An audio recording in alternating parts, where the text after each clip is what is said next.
Stepwise process, okay. The first step is that a company convincingly proves itself as a leader in a small niche, Yep. and thus develops credibility to redefine itself Correct. to a much larger set of customers. Correct. So I don't see that as a disconnect. Sure. It's natural evolution of a business. Yeah. I'm with you. Except that I don't agree with the use of the word niche in this case. Sure. A segment. Exactly. Because to me, niche is always in the existing market.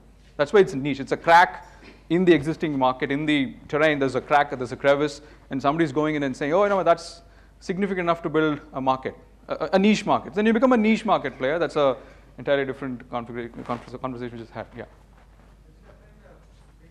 Can you just be a little louder? I'm not. Does it apply in the pitch deck? Sorry? Pitch deck, the one line that you speak about. Does it apply when you're at the beginning phase, in the first 1 year, suppose? You confine yourself to that one segment, or you want to show the investor that you are going to become that? Right. So see, there are two parts to to that. Right? One is this vision statement. Right. So what's your big vision? Right. And then there's also what's the proof for that vision?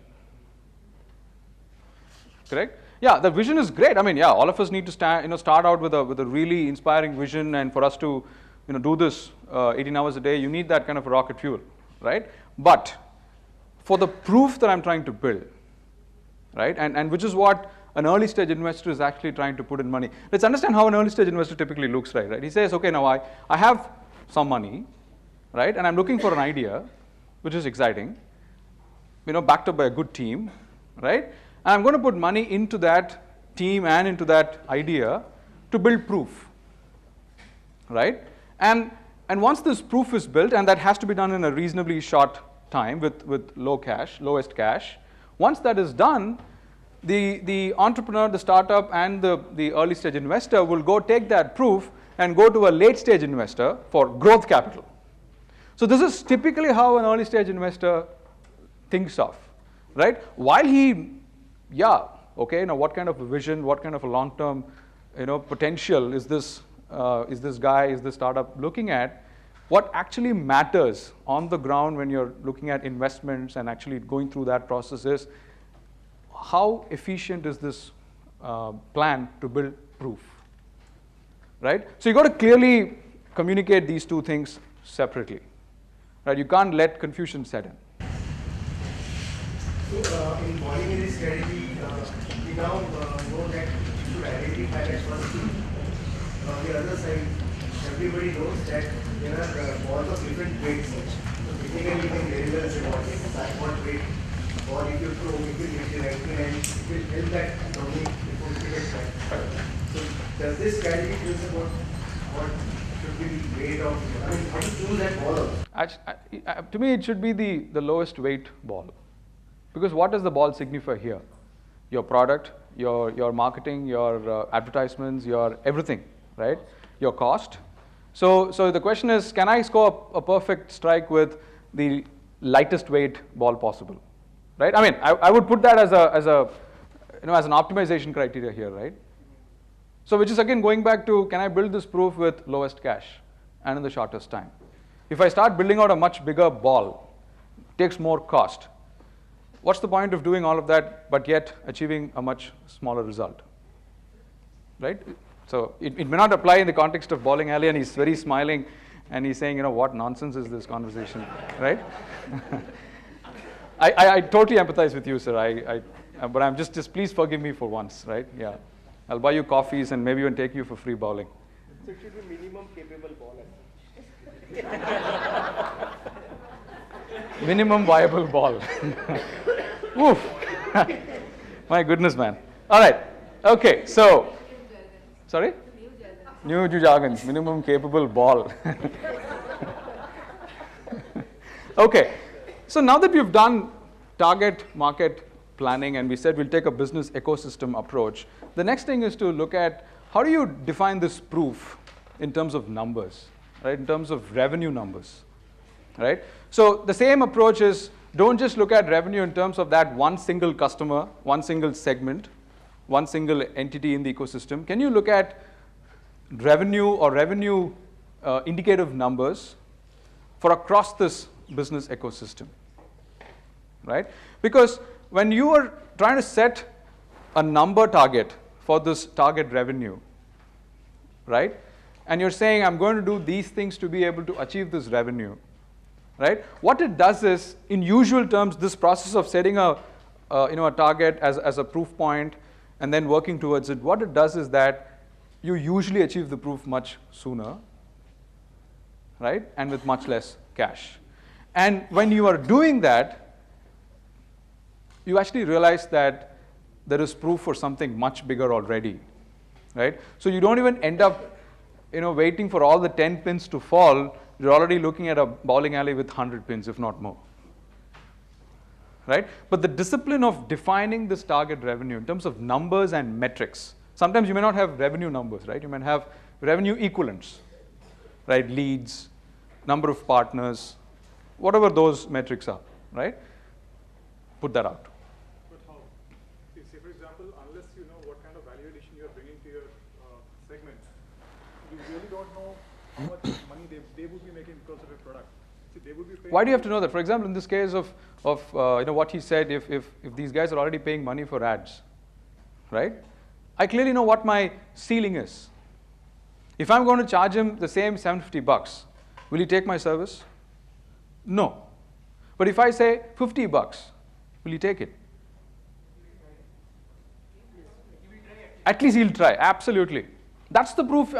That's the proof that you got to show, right? So then, the target that you will set for employers in, let's say, 6 months for this revenue planning is, can I have 2% of this segment achieved in 6 months?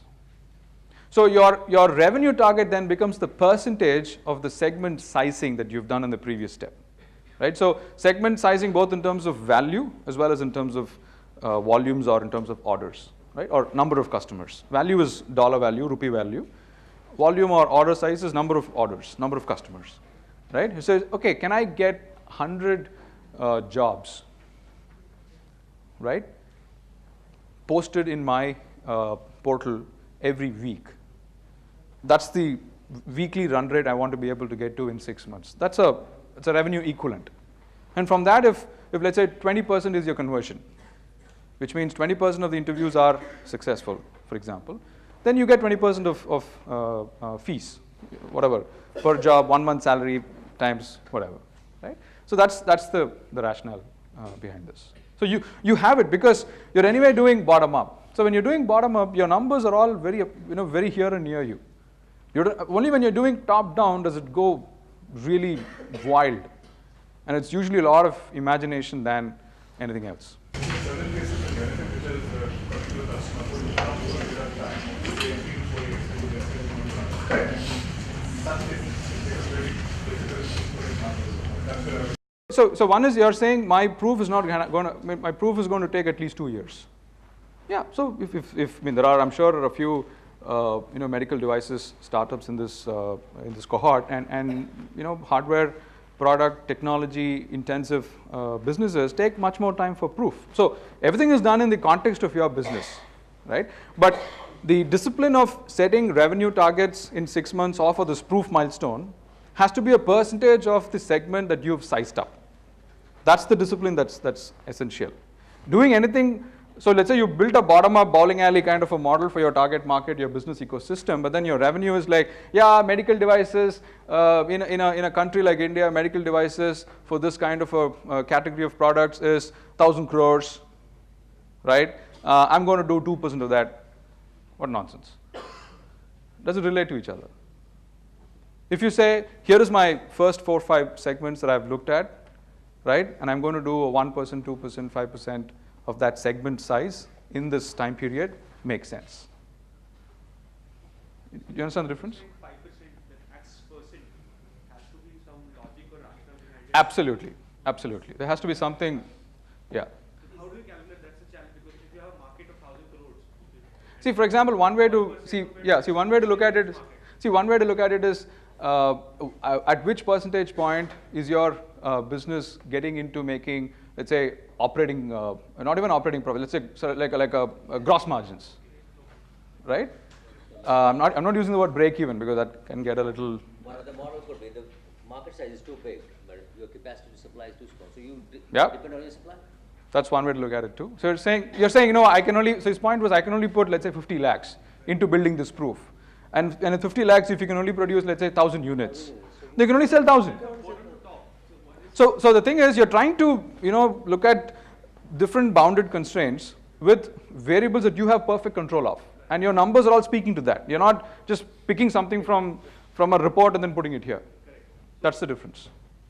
Any question? Yeah. We have a market of like crores, and I know I have unlimited supply, so recycling is important, for example. So does the marketing budget should define that this will be my total revenue in a year or 6 months? Absolutely. See, so why are you doing marketing? To achieve your revenue targets, right? Which means you need to have the discipline to say only a percentage of that revenue is going to go into marketing. Otherwise, you're buying your own sales. But Flipkart can do that, but not all of us, right? Yeah. You had some fundamental questions on. No, we talk a lot about segmentation, target segmentation. Define a segment.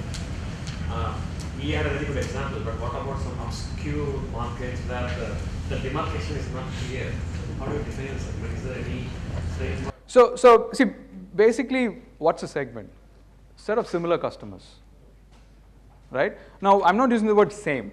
I'm using the word similar, right? So that is left to you, right? So you start with set of similar customers, and if you want to more finely, divide them or define them, then you'll end up having same customers, right? So that's a choice you have to make when you go through the exercise of defining your first segment and then defining it in terms of here are the exact attributes you have to look for, right? So one discipline that I've often looked at with startups is are you able to define your target customer in a manner that I can send 5 people out and get 100 of those customers today evening?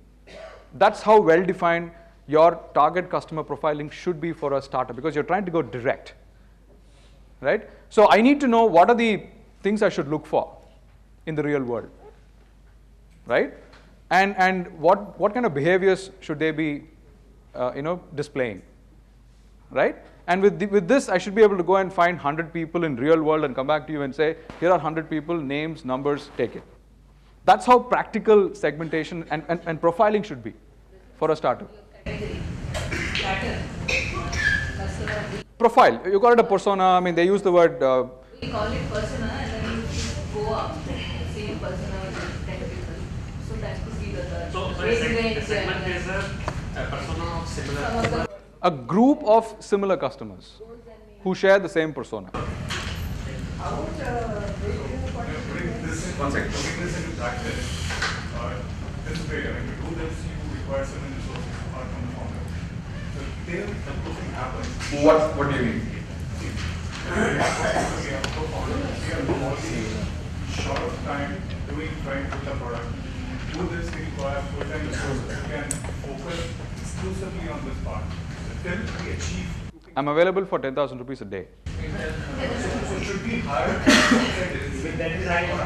Startup that is very high. Or should we hire full-time resources till we reach that stage? So- This works, that's our Absolutely, I'm with you. I'm sorry, I didn't want to trivialize what you said. Sorry? Absolutely. So the real. Not a trivial answer too. Yeah, sure. I hope it is not. So the point is, as a startup CEO, right? There are some very important core activities that you have to do.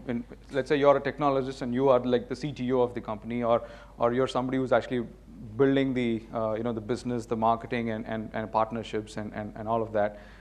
In addition to that, this is fundamental to you becoming a CEO, right? Sooner the better. So learn the skill, and it's not rocket science. I get it. It's a question of time, but it's time well spent. Right? It's a time well spent, because this is the only reason why you will even do this for in the future. If this doesn't go well, then you're just delaying the inevitable or delaying the misery. Which is learn the skill, and there are excellent tools that are available online that you can make use of. Right? And these are basic math, arithmetic skills. but there is a story behind those numbers. It's all adding, subtracting, multiplying, dividing, usual stuff. There's no major mathematics involved in this. But what matters is the story behind these numbers. And who better than you as the startup CEO to work on that story? The number crunching can be done. I mean, it's not, like I said, it's less than 1% Excel sheet work. It's more the story that really matters. So if you're going to think in terms of, here are my target segments, I'm trying to build a business ecosystem, here are the segments, here is how I'm trying to do selection and sequencing, and I'm trying to look at this kind of a target market, target revenue plan, you have to do it. And hence the word planning and not plan, right? So the process you have to go through, you can't outsource this. You cannot outsource this. You should not. Sorry? Well, that's one way of looking at it, but to me the practicality is, yeah, but the practicality is as see, a startup CEO is as startup CEO does, right? A stupid is as stupid does kind of an argument. So what's startup CEO? You got to do this, right? So I don't think there's any escaping there. I don't think that's what you meant, but the point is, don't outsource it. It's your core. Not even the full-time resource, it's the founder CEO should be doing it. I mean, you can have a full-time resource. I mean, somebody who can sort of do the heavy lifting, but you've got to be involved in it. How do you go out? You tell them that this is what I want to do in the next 3 years, and this is my funding requirement. How do you say that? Okay, here's this proof that I want to do. It's wrapping up in 6 months. So you are present that and ask funds for that. Absolutely, absolutely. I mean, you can put 2-3 slides on your long-term business vision and plan, but they're just slides. The reality starts from slide number 5, right? Which is, okay, and what are you going to do in the next 6 months, in the next 1 year? What's the short term? What can you do in okay, you're looking at 1 crore. Okay, what are you going to get done in 1 crore? What outcomes am I going to see? That's what you got to show. Yeah, that was my question. Like the assumptions, like if we, they ask for 5-year projections. So it's like huge lot of assumptions that come into the picture. So what if like it... Have you actually made a pitch to an investor and he's asked for 5-year projections? I mean, be honest in their answer. But there are many competitions also. No, I'm asking you a very straightforward question. Have you actually made a pitch to an investor and he said, give me 5-year projections? 3 years, the minimum one. So is 3 years the reasonable time that will take for you to prove your business? Yeah, but like, what No, I'm just go through step by step. Yeah. Do you think it will take 3 years for you to build proof for your business? No. How long will it take? It will take lesser, like to get the first money, it may take another 6 months or so. When you say first money, what is the first dollar of revenue? But that's not proof enough. Okay. When will it be repeatable? Will it take another 6 months? Yeah. So let's say in 1 year, you'll have reasonable proof for your business. Yeah. If the guy says, give me a 1 year, 1.5 year, post that proof, absolutely valid. Because you will have to factor in the fact that what if your proof plan delays? So he's saying, okay, if I put this money, what is the burn rate? But if the proof is already there and you're making repetitive business, then Yeah, but today, that's a big assumption. As you get closer to the milestone, yeah, you're seeing proof. No, but if I make an assumption that if I get funding in the month of February and I'm going to make this much revenue by August, but if I don't get funding in February, so the things will be delayed, and will it be like my planning was not right? No. That's after funding. Correct? But the point is, what are you going to use this fund for? Right? So you will have like, these are the 10 ways I'll spend this money. What's the rationale behind that 10 activities? Why do this 10 and not that 10?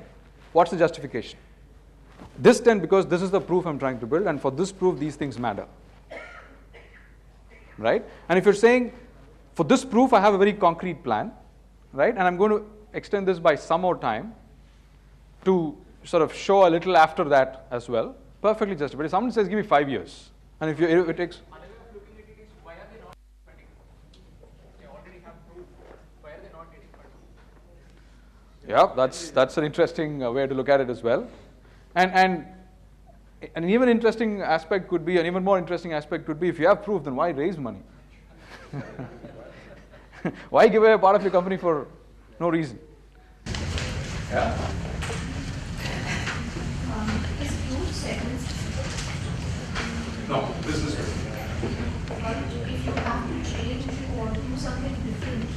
a product to address a different segment, does that mean it doesn't go back to square one in a different segment? So you can't build proof with two different things. So what is this proof? Let's go back to repeatability, right? What makes a business viable? A repeatable business, right? So if I'm having some traction in this segment with this product and having some traction in this different segment with a different product, maybe a different go-to-market strategy or whatever, right? Now, what is repeatable? Would it have been better if you just put all eggs in one basket and just build proof? What about scale? Because But scale is not at this point at all. Unless you prove what's the point. I mean, scale is scale for scale's sake. But where's the proof? Because scale needs a lot of inputs, a lot of input factors that have to go into making scale, chief of which is capital. That's not going to come if you don't have proof. So might as well focus on something. So people talk about focus. As entrepreneurs, you need to have focus. As startup, you need to have focus. What is that? Focus on building proof.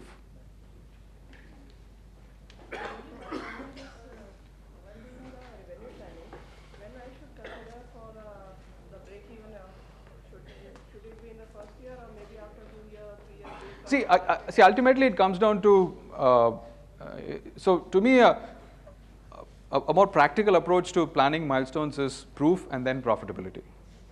Right? Because so proof is indication of repeatability, and only when a business is repeatable can it become profitable. Right? That's one way of looking at it. The other way of looking at it is when it comes to deciding your pricing. Right? So you're saying, I'm pricing at this level because I will be able to make this kind of a unit profit. And with this kind of a unit profit, I'll be able to make aggregate profits in this scale and in this time frame. And in that extended time frame, I'll be closer to break even. My break even point is somewhere there. Right? So one other discipline, to go back to your question, is build a more concrete business plan for your proof milestone.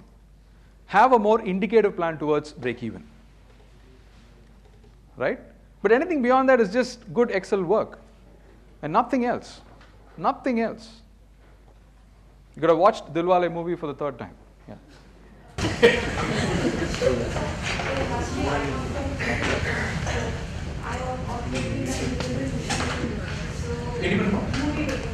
So my friends, they made Daniel House, which made a lot of money. But then they made.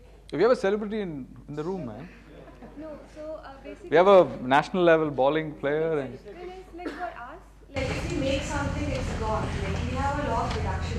We cannot repeat the same film, right? Like because the same thing will not apply. There's a reduction in the value of the film after every weekend. Probably after the first So, weekend. and give a very good example, like one friend of mine made a film called Lunchbox, which was a breakout success. It went for BAFTA and now he's going to Young Chef. There's another friend of mine who made Code, which I feel is like 100 times better. I don't know how many of you have seen Code, which is a national award winner. But nobody knew about it. Can we see it tonight, can you guys? So that's the issue. So now our chance is short film making. So we see that if we cannot make the same kind of film. so in your case, I think what we're talking about is proof of your business. So your proof of your ability to make successful movies, right? And there is a business model that you're trying to build into that. Yes. So when we talk proof, we're talking about the proof of that business model, right? But the movie, of course, can't repeat. But your business has to be repeatable, which means you should. Are you able to do 2-3 movies in parallel? Yeah. So I'll tell you my precise problem. So sometimes. Can we take this offline? It's a more involved conversation. I'd be really happy to take this offline. It's a little too involved conversation.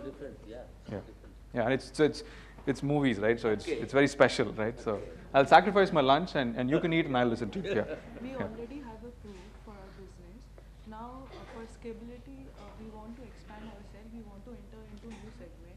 So what is the right decision? We should enter into. So we'll take all of these personalized questions a little later. If there are questions that will help all of us learn, I would rather encourage that. When can we call that this is a proven thing now? I mean, when we are saying minimum repeatable revenue. Now the business has started generating repeatable revenue. Right.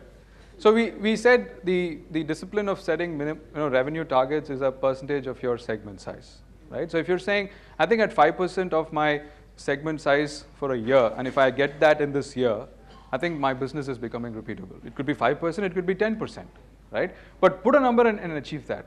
And when you get to achieving 5%, as you're getting closer, 10% looks a lot easier. But unless you achieve that initial X%. That's what they mean traction. So what do you think investors mean when they say, show me traction? Repeatability is what they mean. Till that time, we cannot say we have proven. In fact, you can never say you have proven. Everybody other than you will have to say that.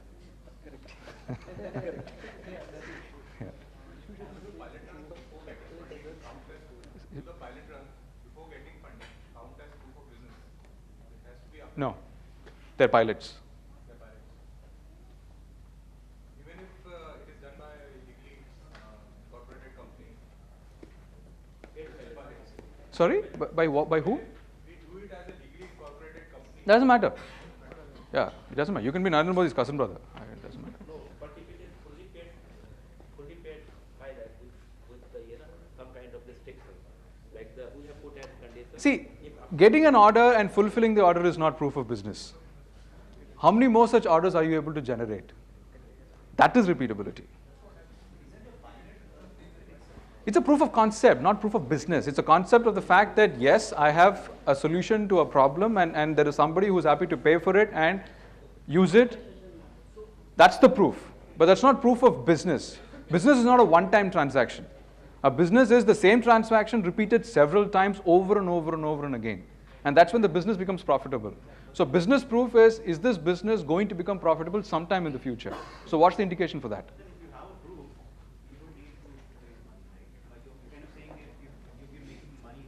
You need proof you need money to build proof.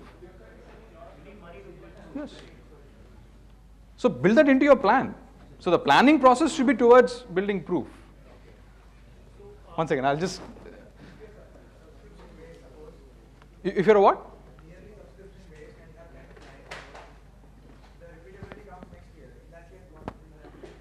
So what is the size of the segment? That 10, is that 0.1% or 20% of that target segment size? That's the question. So, yeah, then that's not proof enough. I'll say, give me some more. I'll take that question first and then, yeah. We have gone from a sales size of 3 to 30, let's say a month or a day, whatever, but there's no repeat customer. Let's say we can establish that by data. But is it good enough in a retail segment to say that you've gone from a 3 to 30 or 300? Again, I don't know what the segment size is. So it should be a percentage of the segment size. Yeah, but 3 to 30, okay, 3 to 30. Yeah, but so the first thing is you're saying, what is it as a percentage of my segment size, right? And then you're saying, yeah, this is 0.1%, but in a month we've gone from 0.1% to 2%. That's significant enough. The percentage matters, not the absolute number.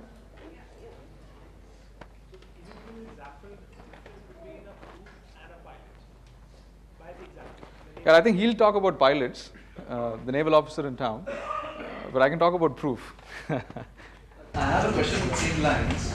Now suppose you have done a product for a government, especially with the government when you are interacting with the government, and you know they have a requirement of X number of such equipments coming in 5 years down the line, and that will be running thousands of crores. And you have a concept which is working on those lines, and you have a product like that already in the system. But how do I convince an investor that I would be guaranteed 30% of that market or 40% of the market, or how should I convince? See, in some of these, there are always exceptions to the rule and there are some special cases always, right? In this case, maybe, again, it depends from investor to investor.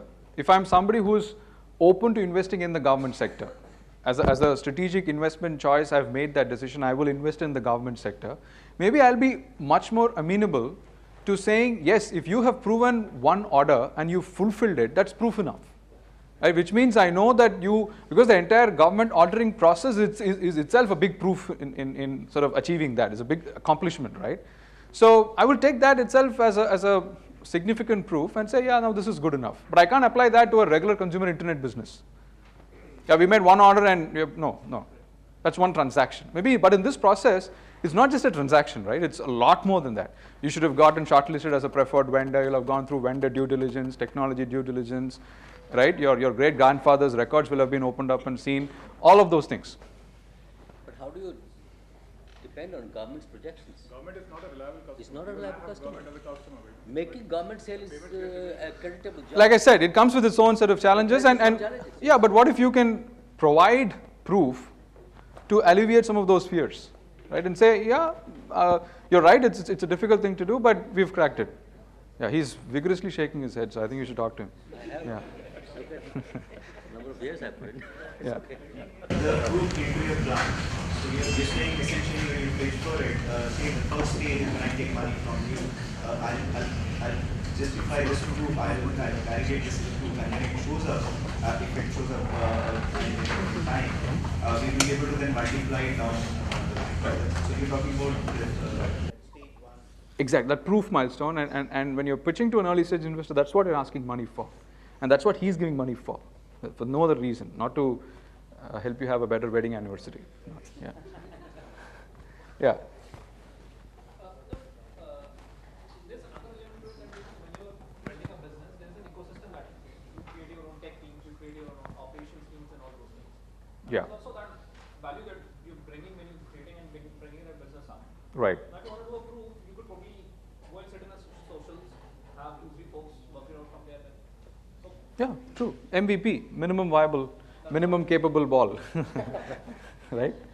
It's a frugal way of doing it the same thing, right? So if that does not take away from the proof that you're building, right? The way you've sourced the product, or the way you've engineered the product, or way you've gone about the process, if that does not take away from the quality at which you've created outcomes, fair enough. And that's what frugal innovation and lean startup is all about, right? How lean can you achieve the outcomes? Now as we're talking on the government part, now can we leverage what we have done on the government side to enter into the commercial market and set up? Absolutely. Can that be Absolutely. I mean, he's vigorously nodding his head now. I would Yeah, he's like, and I can tell you why. sir, he's taking the checkout. What number do you want? Okay.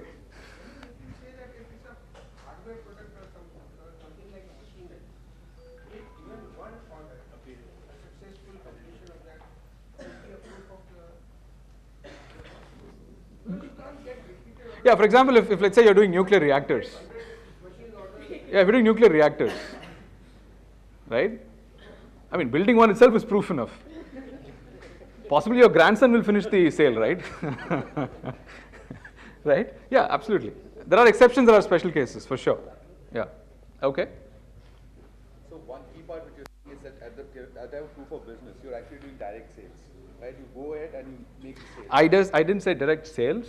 But as in you try and get your first Yeah. initial customers directly. Correct. Now when you're talking about proof of business, that form of sales or that form of actually customer acquisition will not work across a much larger world. So actually the ability to replicate it, the repeatability is always in question whenever.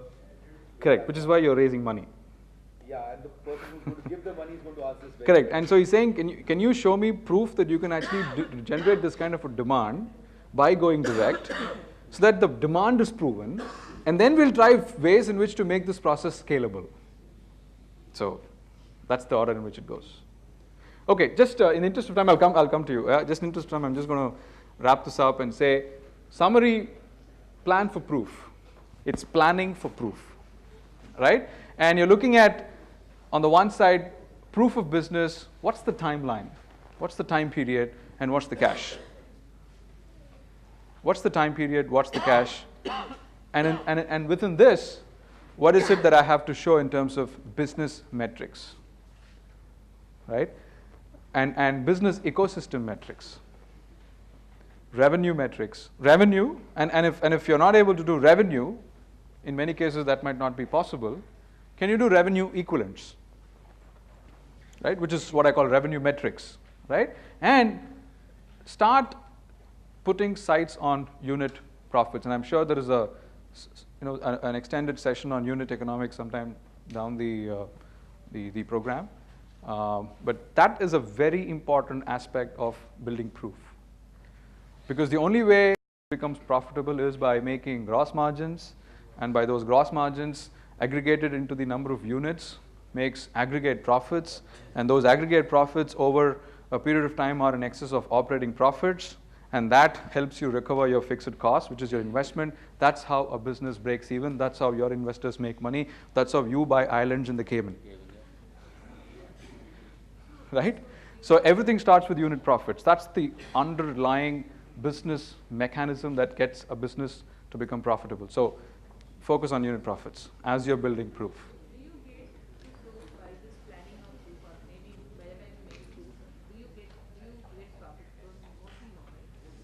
So you don't have to, so profit does not, I mean, when I say, okay, let's define profit. Are we talking unit profits? Are we talking operating profits? At proof, at least try to be closer to unit profits, right? And there are several cases where you're not charging a revenue. How can you make unit profits if you're not making revenues, right? But think in terms of unit profits, and there's always a difference between price and payment. Right? Don't give anything out for free. Put a sticker, cut that price, and then give it for free. So price and payment are two different things. Your customer has to know what value are you getting it for, or are you giving it for. So you're saying, if you want to price it 100, give it for free, but price it for Yeah. So price and payment, keep it separate. Is it better to give free or give it a substantial discount? Again, contextual. Contextual. I think two very important groups of business are one, majority of your sales. Sorry? Majority of your sales. From the same customer. Repeat. Yeah.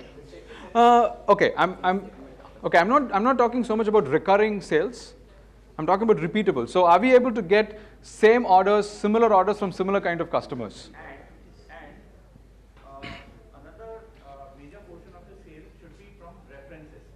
Absolutely. Very good. And it's the cheapest way to market, right? It's the most purest way of demand generation. Absolutely. So his point was it's not just about repeatable orders, but it's also about referrals, customer referrals. That was his point. Once we cover the one segment, reach to a level, what is the trigger or indicator which can say that yes, we can go to the next segment? Can we define something? Good one. I think what will usually happen in the practice is that orders will start coming. So his question was, when do I know that I'm ready to now go into segment 2? Let's say within the employer's market. First, let's say I go after the government jobs, and I'm getting some good traction there. When do I start setting my sights on segment 2, 3, right? So I think, yeah, you need to certainly keep on the lookout and keep looking at the right opportunity, but most likely what will happen is you will start getting leads because the word will spread. The word will spread out in the market and you'll start getting inbound leads. That's a good indication too. Yeah. Can I suggest a solution to that question? Can you do it during coffee? And just make sure you charge him $50 for that. Yeah. And pay me 20 of that. All right. Okay, so I think we're over time, and I'm very happy to take more questions during the day. Thank you once again for the patient listening. If I've snubbed a few jokes, all done in good humor, that doesn't mean I'm going to invest in your startups. So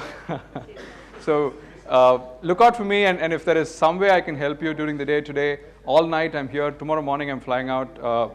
I'm most available to take your calls. There have been a few people who've sent me messages. Last night, by the time I finished my session, it was almost 11:30. I didn't have the lungs left to do another one.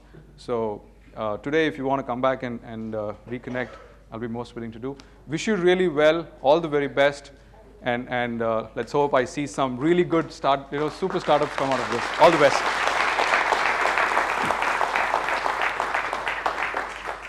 Thank you.